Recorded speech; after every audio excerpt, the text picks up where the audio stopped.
नमस्कार साथियों, Suryanagari unique law classes के यूट्यूब चैनल पर मैं उर्मिला राठी आपका हार्दिक स्वागत और अभिनंदन करती हूँ। बात करें हम लोग एलएलबी की, एलएलबी के लिए आगे बढ़ते हैं हम टॉट की तरफ। टॉट में हम लोगों का सेकेंड यूनिट चल रहा था और सेकेंड यूनिट का आज हमारा लास्ट टॉपिक है और जो हमारा टॉपिक है उसका नाम है हमारी एब्सोल्यूट लायबिलिटी।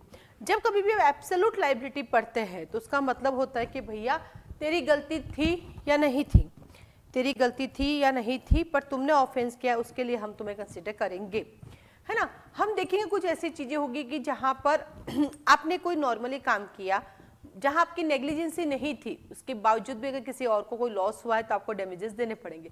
बट इसके एक्सेप्शन भी हैं कि जैसे मान लीजिए एक्ट ऑफ गॉड हो गया या किसी थर्ड पर्सन ने जानबूझकर ऐसा कोई ऑफेंस कमिट कर दिया तो वहां बच जाएंगे, ठीक है। तो आइए आज हम पढ़ेंगे पूर्ण दायित्व का सिद्धांत। हिंदी वालों इसको बोलते हैं पूर्ण दायित्व। क्या बोलेंगे हिंदी में?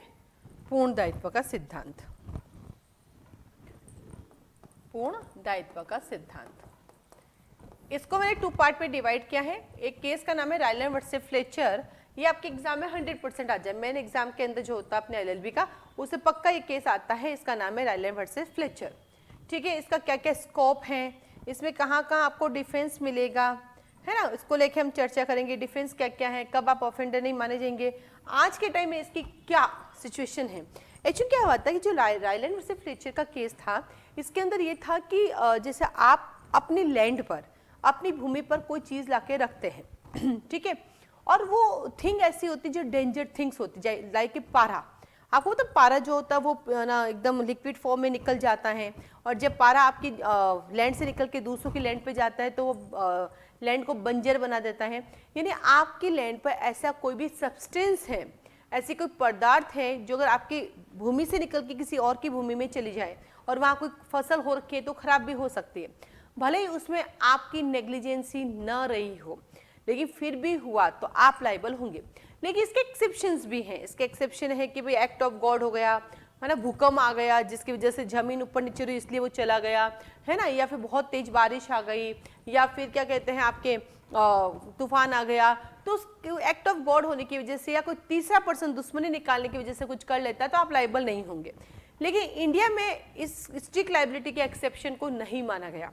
सुप्रीम कोर्ट महोदय ने इंडिया के अंदर जो है एमसी मेहता के केस में, MC Mehta versus union of India के केस में कहा है कि इंडिया में हमारे पास एब्सोल्यूट लायबिलिटी रहेगी, ना कि स्ट्रिक्ट लायबिलिटी, क्योंकि इसको बोलते हैं स्ट्रिक्ट लायबिलिटी। क्या बोलते हैं इसको? स्ट्रिक्ट लायबिलिटी, ठीक है। और इंडिया में क्या फॉलो किया जाता है? Absolute liability.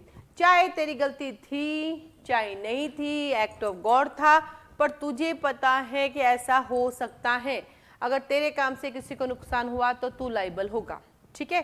तो इंडिया में थोड़ा सा और उसको रिग्रेस रूप में अडॉप्ट किया गया है।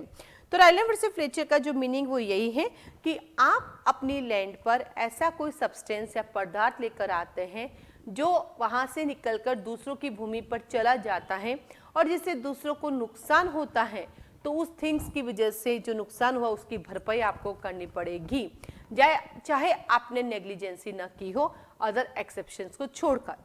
पर इंडिया में आज के दिन की इसकी सिचुएशन, मॉडर्न रूल की सिचुएशन है कि इंडिया में इसको फॉलो नहीं किया जाता है। इंडिया में किया जाता है एब्सोल्यूट लायबिलिटी को, पूर्ण दायित्व के सिद्धांत को किया जाता है।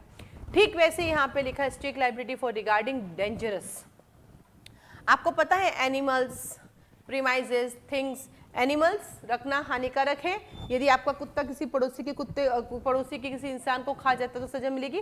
अभी हाल ही में एक वीडियो जारी हुआ, अगर आप लोगों ने देखा होगा उस वीडियो को, कि एक महिला अपने कुत्ते को लिफ्ट में लेकर जा रही थी, बिल्डिंग में लोग रहते हैं, और वहीं लिफ्ट के बाहर एक स्कूल से एक बच्चा आया था, वो एंट्री करने वाला था, उससे पहले कुत्ता खा गया, और वो बच्चा ऐसे कह रहा है मेरे पैर में लग गई, मेरे पैर में। उसके बाद भी वो महिला कोई रिएक्शन नहीं करती, उस बच्चे की हेल्प तक नहीं करती, अपने कुत्ते को लेके चली जाती है। तो वो महिला लायबल होगी अगर उसका कुत्ता किसी को काट देते हैं। तो जिनके पास भी पालतू जानवर है, आप लोगों को मैं क्लियर कर देती हूँ, अपने जानवर को अपने बस में रखें। अगर वो कुछ करते हैं तो आप लायबल होंगे, ध्यान रखिएगा। बिल्कुल मेरे साथ ऐसा होता है, मॉर्निंग में मैं बाहर निकलती हूँ वॉक के लिए, हमारे पड़ोस में सरदार जी रहते हैं, अपने डॉगी को साथ लेके घूमते हैं। सरदार जी यहाँ पे, कुत्ता वहां घूम रहा है, डंडा लेके घूमते हैं ताकि कोई दूसरा कुत्ता उनके कुत्ते को परेशान ना करे। 2-3 बार कुत्ता भाग के मेरे पास आया, मैंने सरदार जी से कहा देखो सरदार जी, आप डंडा लेके घूम रहे दूसरों कुत्ते के लिए ताकि आपके कुत्ते को प्रोटेक्शन मिले, और मैं डंडा लेके घूमूंगी आपके कुत्ते के लिए, ध्यान रखना। इसलिए अपने कुत्ते को आप पट्टा पकड़ के साथ रखे ना। क्या आप अपने बच्चों को ऐसे छोड़ देते हैं? आप कहते हो मेरे घर का डॉगी मेरा बच्चा है, मेरे बच्चे से बढ़कर है, तो क्या मैं धनुष के साथ जब घूमने जाऊंगी तो मैं यहाँ धनुष वहां चलेगा? नहीं, मैं अपने बच्चे का हाथ पकड़ के घूमूंगी। ठीक वैसे जितने भी पालतू कुत्तों को रखने वाले लोग हैं उनसे इतना ही रिक्वेस्ट करूंगी कि प्लीज प्लीज प्लीज जब भी आप वॉक करने जाइए आप अपने कुत्ते को अपने बच्चे से ज्यादा मानते हैं अपने साथ रखिए, पर उसका हाथ पकड़ के चलिए, पट्टा अपने हाथ में रखिए, ना कि वो किसी और को डैमेज करे। अगर करता है तो फिर हमारे पास है टॉट, हम कंपनसेशन मांग सकते हैं और आपके ऊपर इंटेंशनली केस भी लगाए जा सकते हैं। ध्यान रखिएगा इन चीज़ों का, ठीक है। सेकंड आता है आपका पास प्रीमाइजेज। आपके पास एक बिल्डिंग है, बहुत पुरानी हो चुकी है, 100 साल पुरानी है, 150 साल पुरानी है, एकदम खंडर हो चुकी है, कभी भी गिर सकती है। कई बार लोगों ने आपको अवेयर किया कि प्लीज इसकी रिपेयरिंग करवा दीजिए, गिर सकती है, लोग मर सकते हैं। आप कह देते हो यहाँ मत बैठो, यहाँ मत घूमो, इसके आसपास मत आओ। ऐसा आप नहीं कह सकते, आपको रिपेयरिंग करानी पड़ेगी। और यदि किसी दिन वो गिर जाती है और किसी को कोई नुकसान होता है तो आप लाइबल होंगे। और थर्ड वन कहता है थिंग्स। आप अपने लैंड पर तेजाब रखते हैं, एसिड रखते हैं और वो कहीं निकल जाता है वहाँ से, क्योंकि एसिड है, जिस बर्तन में आपने रखा वो लीक हो सकता है, जिस टैंक में आपने रखा वो लीक हो सकता है, उससे दूसरों की लैंड पे जा सकता है और दूसरों की लैंड को बंजर बना सकता है, तो आप लाइबल होंगे। ध्यान रखिएगा। आप ये मत सोचिए कि मैंने क्या किया, मैंने तो प्रोटेक्ट करके रखा था, यानी पहले से डेंजर चीज़ें अपने पास रख ही नहीं रख सकते और फिर भी आप डेंजर चीज़ों को अपने पास रखते हैं और उसकी वजह से किसी को कोई लॉस होता है तो आप लाइबल होंगे, आप लाइबल होंगे और आप लाइबल होंगे। ये है इस पूरे की पूरी कहानी का मीनिंग। आगे चलते हैं इस कहानी के साथ ही। अब आते हैं स्ट्रिक्ट लाइबिलिटी के लिए कुछ एसेंशियल एलिमेंट्स होते हैं। जो मैंने जितनी बातें बोली वो सारा एसेंशियल है कि आपके पास एक हजार्डियस थिंग्स हैं, एनिमल्स हैं, प्रीमाइजेस हैं, वो आपकी प्रीमाइजेस से निकल के बाहर चला जाता है और उसे किसी अदर पर्सन को कोई इंजरी होती है, कोई लॉस होता है, ठीक है। और वो किस वजह से हुआ है? क्योंकि आपने नेचुरल यूज़ नहीं किया अपनी लैंड का, आपने अपने लैंड को अननेचुरली यूज़ करना चाहते थे। उस अननेचुरली यूज़ करने की वजह से किसी और को कोई लॉस हुआ, उसके लिए आप लाइबल होंगे। इसलिए आप जो हैं लैंड के ऑनर, आपको दूसरों को क्या करना पड़ेगा? कंपनसेशन देना पड़ेगा। आप दूसरों के लॉस के लिए जो भी हुआ है उसको कंपनसेशन देने के लिए लाइबल होंगे। That is a call strict liability. ये है हमारी स्ट्रिक्ट लाइबिलिटी। देर आता आपके पास रायले वर्सेस फ्लेचर का केस, मैंने आपको बता ही दिया। जब रायले वर्सेस फ्लेचर की केस आए, इसके अलावा आपको और भी बहुत सारे केसेस इसके साथ लिखने होते हैं। तो आइए इसके साथ आगे बढ़ते हैं रायले वर्सेस फ्लेचर के केसेस के साथ। एक केस है यूनियन कार्बाइड कॉर्पोरेशन, केस लिखेंगे अपन union carbide corporation versus union of India, 1919 supreme court. Union Hindi वाले, यूनियन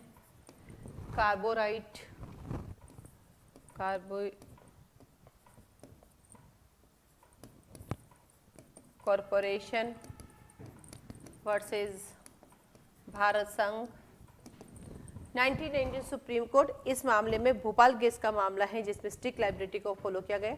इंडिया में भोपाल गैस त्रासदी जो हुई थी वहाँ पर रायले वर्सेस फ्लेचर को फॉलो किया गया और उसको अप्लाई किया गया और उसके लिए जितने लोगों को नुकसान हुआ उनको डैमेजेस दिलाए गए। तो लिख दो union carbide corporation versus union of India. कौन सा केस है? भोपाल केस से रिलेटेड है। कौन से केस से रिलेटेड है? भोपाल केस से रिलेटेड है। अब आता है रायले वर्सेस फ्लेचर के एक्सेप्शंस भी हैं, कब आप लाइबल नहीं होंगे। एक्सेप्शन, कब आप लाइबल नहीं होंगे। देखिए पूरी टॉट के अंदर आपको एक्सेप्शन सभी जगह मिलेंगे। जैसे कि अपन ने पहले भी डिफेंस पढ़ चुके हैं, टॉट पे कब डिफेंस रहता है? जब आपकी कंसेंट थी तो आप लाइबल नहीं होंगे। ठीक इसके भी डिफेंस है। पहला डिफेंस लिखेंगे कि जब प्लेंटिफ खुद दोषी होता है तो नंबर 1 आता है प्लेंटिफ का रॉन्गफुल एक्ट। क्या कहा? वादी के दोषपूर्ण कार्य, यानी अगर वादी की ही गलती थी तो वहां पर फिर ऑनर लाइबल नहीं होगा। वादी की गलती थी तो ऑनर लाइबल नहीं होगा। केस है पॉन्टिंग वर्सेस नॉक्स। केस का नाम लिखेंगे Ponting versus Knox, 1894 Queen Bench. 1894 Queen bench.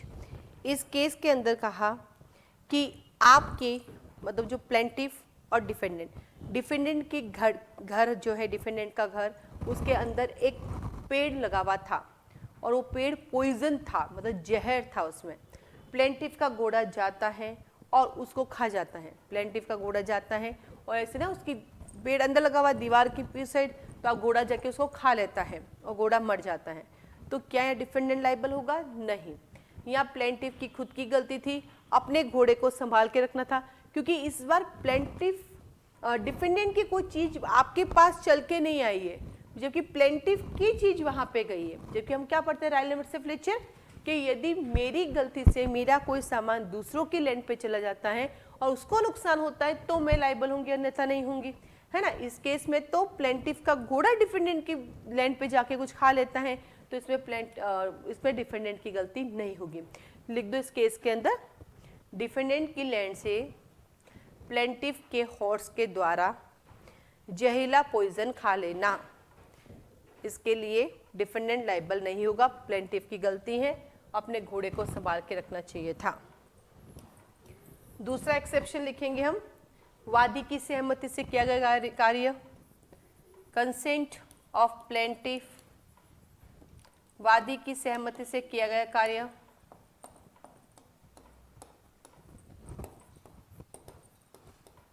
कार्य, जब खुद आपने अपने पड़ोसी को कोई चीज उसकी लैंड पर रखने की परमिशन दी है और उसके बाद वो वहां से निकल, क्योंकि आपको भी पता था कि ऐसी चीजें रिस्की हैं, हो सकता कुछ गड़बड़ हो सकती है, फिर भी आपने उसको परमिशन दी है और फिर वो चीज़ वहाँ से निकल जाती है और आपको कोई नुकसान होता है, तो आप तो डिफेंडेंट लाइबल नहीं होगा, क्योंकि आपकी कंसेंट से उसने वो चीज़ वहाँ पे रखी थी। केस का नाम लिखेंगे कॉर्सेटियर वर्सेस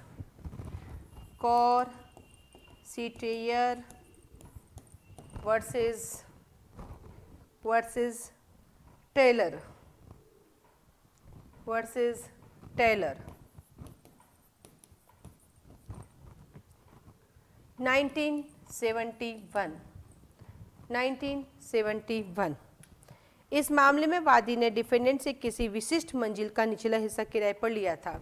इस केस में क्या हुआ, आपने जो है मेरे घर का एक नीचे वाला घर जो है किराए पे लिया था और ऊपर से पानी की टंकी फूट जाती है जिससे पानी आपके घर पे आ जाता है। तो यहाँ पे आपको पता था कि भैया इस घर में रह रहे हो, ग्राउंड फ्लोर पे आप रह रहे हो, फर्स्ट फ्लोर पे मैं रह रही हूँ, ऊपर टंकी बनी हुई है, पानी निकलेगा तो नीचे की तरफ ही आएगा। तो यहाँ पे आप अपनी कंसेंट से सब कुछ देख दाख के फिर मेरे घर पे रहने आए हो और यहाँ पे अगर कोई लॉस हो जाता है तो मैं लाइबल नहीं होंगी। तो फर्स्ट था आपकी खुद की गलती से, सेकेंड था आपने अपनी कंसेंट से वहाँ रहना स्वीकार किया है। फिर आता है नंबर तीसरा एक्सेप्शन, एक्ट ऑफ गॉड सभी जगह है। एक्ट ऑफ गॉड तो पूरा का पूरा एक्सेप्शन ही है। एक्ट ऑफ गॉड पहले भी पढ़ चुके हैं। केस का नाम है Marshland versus Nicholas versus Marshland. पहले निकोलस लिखना है ना, निकोलस वर्सेस मार्शलैंड। ये एक ऐसा केस है जो सबको याद रहता है। मार्शलैंड 1876, इसको बोलते हैं एक्ट ऑफ गॉड। भगवान की वजह से कुछ हो जाता है, अतिवृष्टि, ओलावृष्टि, भूकंप आ जाना, तो बहुत सारी चीज़ें जो इंसान के हाथ में नहीं होती हैं। फिर आता है नंबर फोर्थ, थर्ड पर्सन का एक्ट। यदि आपने नहीं, किसी और पर्सन ने आकर आपके लैंड से ऐसा काम किया जिससे दूसरों को हानि हुई, जबकि वो नहीं हो सकती थी, अगर कोई एक्ट नहीं होता तो नहीं होती, लेकिन किसी और ने आपसे दुश्मनी निकालने के लिए कुछ किया जिससे किसी थर्ड पर्सन को हानि हुई, तो आप लाइबल नहीं होंगे। वो थर्ड पर्सन जो आपकी बिहाफ पर जो काम करके आया है वो लाइबल होगा। यानी थर्ड पर्सन का कुछ काम करता है तो रियल ऑनर लाइबल नहीं होगा। एक केस भी इस केस है, Richardson versus Lothian. Richardson versus Lothian, Richardson versus Lothian 1913 AC। इस केस में क्या था कि कुछ व्यक्तियों ने डिफेंडेंट के कंट्रोल के धोवन पात्रों की टूटी को तोड़ दिया। जैसे आपका ये लैंड है और यहाँ पे पानी का एक वॉश मशीन बना हुआ है जहाँ से पानी जाता है और अच्छे से अपने वे से जा रहा है, और कोई थर्ड पर्सन आके उसको तोड़ देता है और तोड़ने की वजह से उसका जो पानी है वो पड़ोसी के खेत में चला जाता है, जिससे उसको नुकसान होता है, तो इसमें आपकी गलती नहीं है, क्योंकि आपने उसको अच्छे से बनाया था, वो सुचारू रूप से चल रहा था, बट कोई और आता है और उसको खराब करके तोड़ के चला जाता है, तो इसमें आपकी कोई गलती नहीं है। तो पहला आता है प्लेंटिफ का खुद का रॉन्ग, दूसरा आता प्लेंटिफ की कंसेंट, तीसरा आता है एक्ट ऑफ गॉड और चौथा आता है थर्ड पर्सन का एक्ट। फोर्थ वन कहता है गवर्नमेंट एक्ट, यानी सोवरेन एक्ट कह सकते हैं, संवैधानिक प्राधिकार में किए गए कार्य। नंबर 5 लिखेंगे संवैधानिक प्राधिकार में किए गए कार्य। सोवरेन एक्ट के दौरान कोई कार्य किया जाता है तो वहां पे अप्लाइबल नहीं होंगे।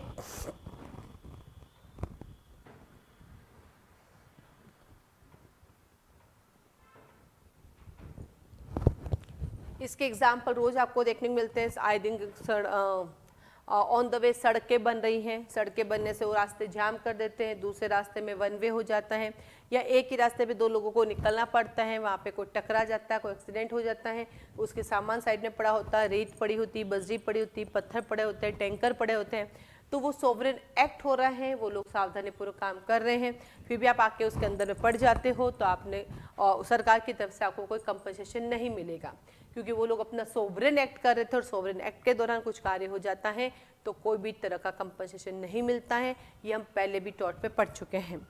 एक केस है, लिखिए ग्रीन वर्सेस चोल्सी। इस पे केस है ग्रीन वर्सेस चोल्सी, बड़े खतरनाक केस है इसके अंदर। Chelsea water works company, water works company 1894। इससे वाटर सप्लाई वाले थे, वाटर का काम कर रहे थे, वो वाटर को कलेक्ट करने का काम कर रहे थे। पाइपलाइन फट जाती है अचानक से, जिससे दूसरों के खेतों में पानी चला जाता है, जिनको नुकसान होता है, तो वो सारा काम सोवरेन एक्ट के थ्रू हो रहा है, इसलिए गवर्नमेंट लाइबल नहीं होंगी, क्योंकि स्टोरेज भी लोगों के बेनिफिट के लिए किए जा रहे हैं। देन आता है आपके पास पूर्ण दायित्व का सिद्धांत। जैसा कि मैंने कहा कि इंडिया में इसके ऑपोजिट अप्लाई किया जाता है। आज के टाइम में इसको फॉलो ना करके इंडिया में एब्सोल्यूट लायबिलिटी, पूर्ण दायित्व को फॉलो किया जाता है। तो आइए लिखेंगे इंडिया में एब्सोल्यूट लायबिलिटी यानी पूर्ण दायित्व को अपनाया जाता है इसकी जगह पर। और फेमस केस है हमारा MC मेहता। किस केस में कहा था एब्सोल्यूट लायबिलिटी होगी? MC Mehta versus union of India, 1986 justice PN Bhagwati, justice PN Bhagwati साहब। बहुत फेमस केस है और इसी केस में रायलर वर्सेस फ्लेचर के स्ट्रिक्ट लायबिलिटी के एक्सेप्शन को इग्नोर करते हुए एब्सोल्यूट लायबिलिटी का सिद्धांत लाया गया और इंडिया में नो एक्सेप्शन। अगर आपकी वजह से किसी को कोई नुकसान हुआ है तो उसकी भरपाई आपको करनी पड़ेगी और करनी पड़ेगी। इस केस में आप लोगों को पता होगा श्रीराम फूड फर्टिलाइजर लिमिटेड उद्योग था। 4 व 6 दिसंबर 1985 में जहरीली गैस में, सुनाती हूँ कहानी सुनिएगा, ठीक है। 4 व 6 दिसंबर 1985 में जहरीली ओलियम गैस के रिसाव से लोगों के स्वास्थ्य पर हानिकारक प्रभाव पड़ा और दिल्ली के 30 हजारी न्यायालय के एक अधिवक्ता की मृत्यु हो गई थी। समाजसेवी विद्वान अधिवक्ता MC मेहता द्वारा उस इंडस्ट्रियल को बंद करने के लिए और सती की क्षतिपूर्ति करने के लिए आर्टिकल 32 में पब्लिक इंटरेस्ट लिटिगेशन लोकहित वाद संस्थित किया गया। सुप्रीम कोर्ट ने इस उद्योग को बंद करने का ऑर्डर देते हुए ये हेल्ड किया कि जब कोई भी इंडस्ट्रियल जो हजार्डियस हो जाता है या उसके नेचर से वो हमें हजार्डियस लगता है तो इसे लोगों को या आम जनता के स्वास्थ्य और शरीर पर अगर दुष्प्रभाव पड़ता है और उससे संकटापन होना स्टार्ट हो जाता है तो ऐसे उद्योग को हमें बंद करवाना पड़ेगा, क्योंकि हम ऐसा कोई भी इंडस्ट्री को ओपन रखने की या उनको रनिंग करने की परमिशन नहीं दे सकते जिससे ह्यूमन बॉडी को किसी भी तरह का कोई लॉस होता है।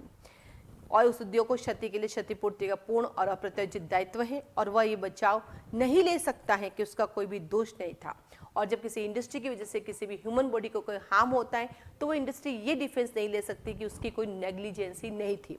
जब भी आप कोई भी बड़ी फैक्ट्रीज लगाते हैं, कोई कारखाना लगाते हैं, आप पूरी केयरफुली काम करते हैं, लेकिन फिर भी आपको ये बात पता होती है कि मेरे इस कारखाना से निकलने वाली गैस, मेरे यहाँ से निकलने वाली प्रदूषित जल या कभी भी इसमें आग लगने का खतरा जो कुछ भी है और इससे आम जनता को खतरा होता है तो मैं लाइबल होऊंगा, क्योंकि इसीलिए तो उसका नाम कारखाना है, इसीलिए तो उसका नाम फैक्ट्री है। क्यों वो छोटी सी दुकान नहीं है? क्योंकि बड़ी चीज़ों में इसलिए वो हमेशा शहर से बाहर उसको एस्टेब्लिश किया जाता है, तो उसके लिए आप लाइबल होंगे, चाहे आपकी नेग्लिजेंसी थी चाहे आपकी नेग्लिजेंसी नहीं थी। इसी के साथ एक और केस है, Indian council for enviro legal, Indian council for enviro legal, ये भी इसका फेमस केस है, legal action versus union of India, versus union of India 1996 supreme court. Indian council for enviro legal action versus union of India 1996 supreme court. इस case में भी supreme court ने क्या कहा सुनिएगा, केस बहुत इंटरेस्टिंग है। इस मैटर में सुप्रीम कोर्ट ने हेल्ड किया कि एब्सोल्यूट लायबिलिटी के सिद्धांत का अनुसरण करते हुए हम पॉल्यूट जो पेय का सिद्धांत प्रतिपादित किया, प्रदूषक भुगतान करे। क्या कहा? जो पॉल्यूशन करेगा उसे पे करना पड़ेगा, जो पॉल्यूशन क्रिएट करेगा उसी को उस पॉल्यूशन का हर्जाना या भुगतान देना पड़ेगा। इस मैटर में उदयपुर के पास एक बिरछारी गांव में स्थित एक रासायनिक पदार्थ के उद्योग से गंदा पानी व अवशिष्ट निष्कासित होने से बिछारी गांव और उससे संलग्न गांव का पर्यावरण प्रदूषित हो गया था। पर्यावरण संरक्षण के लिए निर्णित स्वयंसेवी संगठन ने, यानी एक एनजीओ थी, उस एनजीओ का नाम है Indian council for enviro legal action, एक एनजीओ थी, उसने देखा कि एक कारखाने की वजह से पूरा गांव प्रदूषित हो चुका है, गांव के आसपास के रहने वाले सारे छोटे छोटे एरिया जो है बर्बाद होते जा रहे हैं, और उन्होंने उस कारखाने को बंद कराने और लोगों को हुए कंपनसेशन के लिए कोर्ट में केस किया था और पर्यावरण प्रदूषण से हुई क्षति के लिए क्षतिपूर्ति देने तो आर्टिकल 32 में एक याचिका पेश की। सुप्रीम कोर्ट ने उस उद्योग को बंद करने का ऑर्डर देते हुए किसानों को लगभग 23 लाख रुपीस का कंपनसेशन देने का तथा तत्पश्चात 47 लाख रुपीस का एडिशनल कंपनसेशन देने का ऑर्डर किया गया था और इस मैटर में आवेदकों को 50,000 रुपीस का वाद व्यय के रूप में देने का भी आदेश दिया गया था। यानी आप ऐसा कोई एक्ट नहीं कर सकते जिससे आसपास के रहने के लोगों को नुकसान हो या आसपास की जो जमीन है, जो भूमि है, जो लैंड है वो बंजर हो जाए, जिससे आने वाले दिनों में वहां पे एक अच्छी फसल होना बंद हो जाए। ऐसा काम आप नहीं करेंगे, करेंगे तो हम बंद करवा देंगे और अब तक जो नुकसान हुआ है उसकी भरपाई भी आपको करनी पड़ेगी। That is a call absolute liability. Then आते हैं आपके पास तो ये छोटे से दो टॉपिक है, तो सवाल हमेशा यही आता है आपका, स्ट्रिक्ट लायबिलिटी से आप क्या समझते हैं, स्ट्रिक्ट लायबिलिटी के लिए क्या क्या एक्सेप्शंस हैं, स्ट्रिक्ट लायबिलिटी का आज के दिन में क्या रोल है। तो आप कह सकते हैं 2022 के परिप्रेक्ष्य की बात करते हैं तो आज के दिन स्ट्रिक्ट लायबिलिटी नहीं एब्सोल्यूट लायबिलिटी आती है, चाहे जिसकी वजह से कोई डैमेज हुआ है उसकी गलती थी या नहीं थी, वो लायबल माना जाएगा। तो एक अच्छा सा सुंदर सा क्वेश्चन है, इसको और अधिक जानकारी के लिए और अच्छा सा पढ़ने के लिए आप एक बार बांगे जी को जरूर देखिएगा। तो मेन चीज मैंने आपको दे दी, बांगे जी से पढ़ते हुए एग्जाम में बढ़िया सुंदर से लिख के आइएगा। आज के लिए धन्यवाद। नेक्स्ट वीडियो नेक्स्ट टॉपिक पे लाएंगे, जल्दी आपका इसको टॉट का कोर्स कंप्लीट किया जाएगा जबकि एग्जाम में बहुत काम आने वाला है। आज के लिए